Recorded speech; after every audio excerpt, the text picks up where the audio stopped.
Hi అండి. అందరికీ నమస్తే. అందరూ ఎలా ఉన్నారండి? నేనైతే చాలా బాగున్నాను. ఈరోజు మీ అందరికీ నేను కొంచెం కుంభమేళా కోసం కొన్ని విషయాలు చెప్దామని చేస్తున్నానండి ఈ వీడియో అనమాట.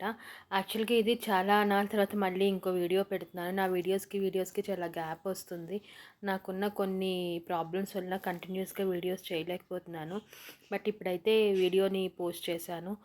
ఎవ్రీ 144 144 ఏళ్ళకి ఒకసారి మాత్రమే వచ్చే కుంభమేళా మన జీవితంలో రావడం మన అదృష్టం కదా అండి. యాక్చువల్గా ఇది 144 ఇయర్స్ తర్వాత మళ్ళీ వచ్చిందంట.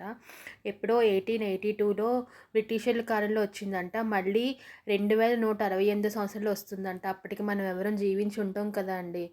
మన జీవిత కాలంలో చూసే ఏకైక కుంభమేళా ఇదే అనమాట. సో అసలు కుంభమేళా ఎలా వచ్చిందంటే క్షీరసాగర మథనం అప్పుడు ధన్వంతరి స్వరూపంలో నారాయణమూర్తి వచ్చి అమృత భాండాన్ని అందరికీ అందించారు కదా. అప్పుడు అమృత భాండాన్ని రాక్షసులు లాగేసుకోకపోతుంటే ఇంద్రుడు కుమారుడు జయంతుడు అది తీసుకొని భూమిపైకి వచ్చాడంట.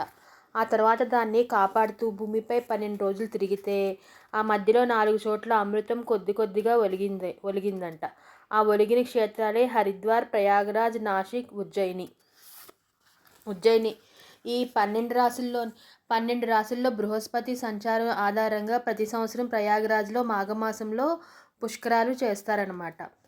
సో 6 సంవత్సరాలకు ఒకసారి అర్ధకుంభమేళా అని ప్రయాగరాజ్, హరిద్వార్లో జరుగుతుంది. 12 సంవత్సరాలకు ఒకసారి జరిగేదాన్ని పూర్ణ కుంభమేళా అని పిలుస్తారు. అది 4 చోట్ల జరుగుతుంది. అది ఎక్కడెక్కడంటే ప్రయాగరాజ్, హరిద్వార్, నాసిక్, ఉజ్జయిన్లో జరుగుతుంది. 12 నదులకి 12 నెలల్లో ఒక్కొక్కసారి చొప్పున ఒక్కొక్క సంవత్సరం పుష్కరాలు జరుగుతాయి. 12 పూర్ణ కుంభమేళాలు కలిపితే అది మహాకుంభమేళా అనమాట. సో 144 సంవత్సరాలకు ఒకసారి వస్తుంది. ఇప్పుడు మన కాలంలో జరుగుతుంది కుంభమేళా. ఇది ఓన్లీ ప్రయాగరాజ్ మాత్రమే జరుగుతుందన్నమాట. ఇది అండి మొత్తం కుంభమేళా అసలు ఎలా చేసుకుంటారు ఏంటి అనేది నాకు తెలిసిన ఇన్ఫర్మేషన్ మీతో షేర్ చేసుకున్నాను. నా వీడియో నచ్చితే లైక్ చేయండి, షేర్ చేయండి, సబ్స్క్రైబ్ చేసుకోండి. Thank you.